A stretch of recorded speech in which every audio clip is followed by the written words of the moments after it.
Додека западните компании една по една го прекинуваат своето работење во Русија заради воената интервенција во Украина, Рено останува.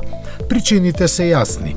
Властите се заканија дека ќе ги национализираат сите странски компании кои ќе му го свртат грбот на рускиот пазар, а францускиот производител е собственик на 68% од акциите на АвтоВАЗ и може да остане без лада.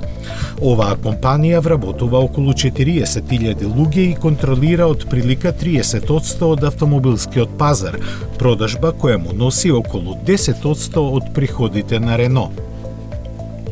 Ситуацијата сериозно ја усложнува и тоа што 15% од акциите на Рено се во собственост на француската влада. Оттаму официјално не се врши притисок да се донесе политички коректна одлука, велејќи дека компаниите сами решаваат за своето работење во Русија, но се инсистира за строго и ригорозно придржување кон санкциите.